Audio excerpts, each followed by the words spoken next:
Good afternoon everyone. এখন বেজে গেছে প্রায় 3:30। আর জবে থেকে এখানে এসছি, মানে মিদনাপুরে, আমাদের নতুন নয়, মানে আমাদের বাড়িতে, পুরনো বাড়িতে যেখানে আমরা থাকি অ্যাকচুয়ালি। পুচকিকে নিয়ে লাস্ট ব্লগে দেখিয়েছিলাম যে আমরা আসছি। তো ব্যাক করে যাওয়ার পর মামনি দুদিন ছিল, তারপরে মামনি চলে যায়, তারপরে এই যে আমার পুচকির আর তার বাবার সংসার।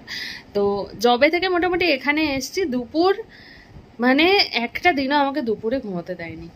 মনেওর এটা অভ্যেস হয়ে গেছে যে দুপুর হবে আমি উঠে যাব, আমাকেও টাইম দেয় ঠিক খাওয়া অবধি, ঠিক খাওয়া দাওয়া হবে আর তারপরেই উনি উঠে যাবেন। আমার একজন মাসি আছেন যিনি হেল্প করে মোটামুটি, তো তাকে রেখেছি ওই টুকটাক, কারণ এখানে তো আমার আর কোনো কেউ নেই হেল্প করার মতো। তো দুজন মাত্র, ও তো সারাদিন অফিসে থাকে, আমি একা থাকি ওকে নিয়ে। তো টুকটাক রান্না করা বা এইসবের জন্য তো আমাকে করতে হবে, তো তার জন্য তখন বাচ্চাটাকে কে ধরবে, তো সেই জন্য একটা মাসি আমরা রেখেছি এখানে। তো সেই মাসি মোটামুটি ওকে নিয়ে, ও যখন কান্নাকাটি করে একটু ঘোরাঘুরি করে ওকে নিয়ে, প্লাস সানটানগুলো মাঝে মধ্যে করিয়ে দেয়, জাস্ট হেল্প করার জন্য আর কি। তো সেই মাসি যতক্ষণ থাকে উনি ঘুমিয়ে থাকেন। যেই মাসি যাবে, আমি হয়তো সবে মাত্র একটু কাজ বাজ সেরে এসছি, সবে পাখার তলায় বসে একটু বিশ্রাম নেব, উনি কি করে যে জানতে পারে, মানে জাস্ট কল্পনা করা যায় না। মা একসময় ইয়ার্কি করে বলতো যে বাচ্চারা মায়েদের শত্রু হয়, মানে যখনই মা একটু বিশ্রাম নেবে বাচ্চারা কাঁদবে, যখনই মা খেতে বসবে বাচ্চারা কাঁদবে, যখনই মা কিছু একটা জিনিস দেখতে বসবে তখন বাচ্চারা কাঁদবে, মানে ওরা যেন সেন্স করতে পারে যে মা এখন ফ্রি আছে, আমাকে মাকে জ্বালাতে হবে।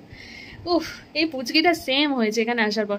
সেখানেও দুপুরটা জ্বালাতো, বাট অ্যাটলিস্ট 1-2 ঘন্টা একটু ঘুমিয়ে নিয়ে 4টের দিকে বা 3টের দিকে উঠতো।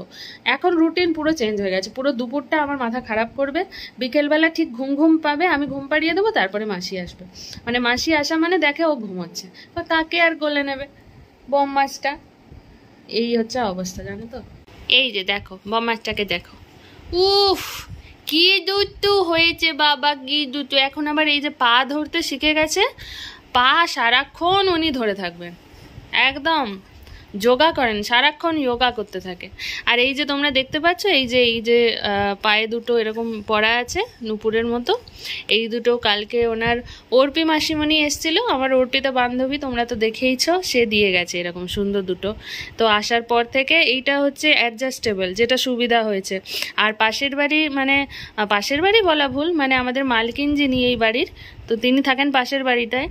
তো সেখান থেকে উনি এসেছিলেন পুচকিকে দেখতে, তো তিনি কি সুন্দর সুন্দর হাতের বালা এরকমই দিয়ে গেছেন, কিন্তু সেটা যেহেতু একটু হাতে বড়, তো ওই জন্য ওর হাত পুরো এখানে এত দূর অব্দি এসে ও নিজেই টেনে টেনে খুলে দিচ্ছে, ওই জন্য ওটা হয়নি।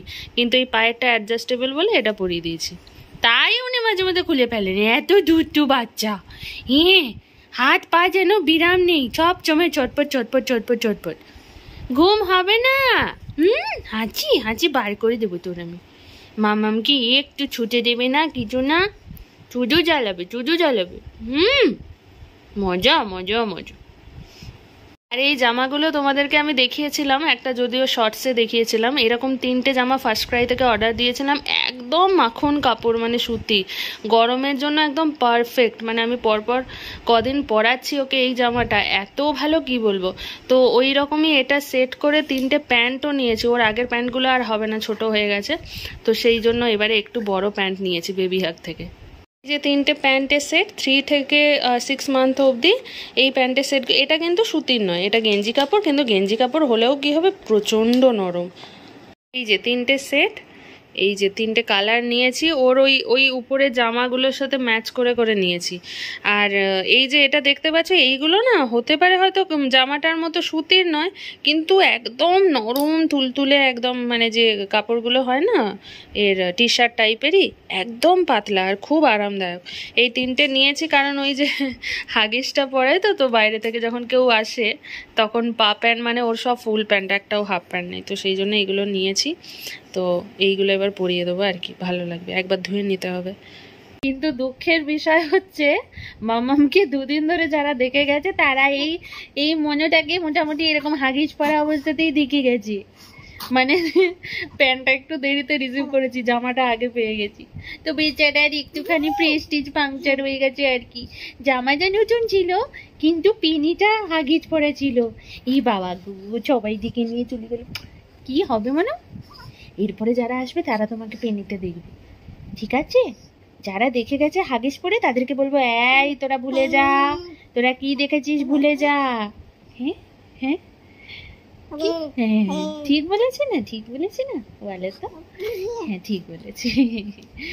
তোমরা ভাবতে পারবে না, এখন তো 3 মাস ওর কমপ্লিট হয়ে গেছে।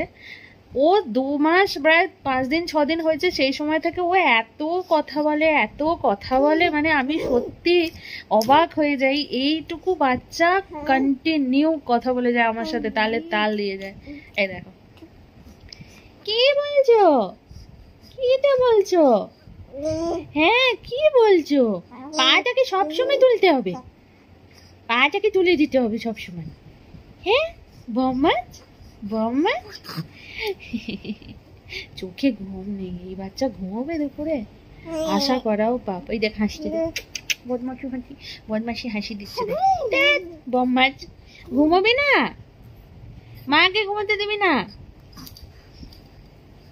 বম্মাস বম্মাস। আচ্ছা হয়েছে হয়েছে হয়েছে হয়েছে। সে যাকে, তবে মোটামুটি জবে থেকে এসছি, মানে তোমাদের সাথে ব্লগে কথা বলার সময়টাই পাইনি। কি করে পাবো বলো? তোমাদের একটা জিনিস দেখাচ্ছি, এই যে ড্রেসিং টেবিলটা দেখছো, এই যে জিনিসগুলো দেখছো, এই যে দেখতে পাচ্ছ সাদা সাদা পুরো ধুলোর লেয়ার পড়ে গেছে। মানে ঘরটা প্রায় 4 মাস মতো বন্ধ ছিল। ও আসতো, তোমরা তো জানোই একটা ছেলে থাকলে যা হয়, সারাদিনের পর কাজ করে আসতো, শুধু রাতটুকু শুতো, আবার পরের দিন চলে যেত, ম্যাক্সিমাম টাইমেই ও চলে যেত সেখানে। ফলে এই বাড়িটা পুরো একটা মানে এত দিন ধরে পুরো বন্ধ হয়েছিল, ফলে মানে চতুর্দিকে ঝুল ধুলো এইসব পড়ে আছে। তো এইগুলো এখন গুছোতে অনেকটা টাইম যাবে। তো মোটামুটি আমি একটুখানি রাফ যেগুলো বাচ্চার স্পেশালি জায়গাগুলোকে ক্লিন টিন করে মোটামুটি রেখেছি, কিন্তু এখনো মানে সময় পাচ্ছি না সিরিয়াসলি। একটা টাইমে আমি একা হাতে সবকিছু টুকটুক টুকটুক করে গুছোতাম, আর এখন জাস্ট মানে খাই আর স্নান করি যে কি, মানে এরকম যে আমি কোনোদিন এত স্পিডে আমি কাজ করতে পারবো আমি কোনোদিন ভাবিনি। মানে সত্যি মা হওয়ার পর না, সত্যি মেয়েদের lifestyle just hats off to every mother. Finally ঘুমালো, বাপ রে বাপ। তবে আর আমার ঘুমানো যাবে না, কারণ অলরেডি 4:30 বেজে গেছে।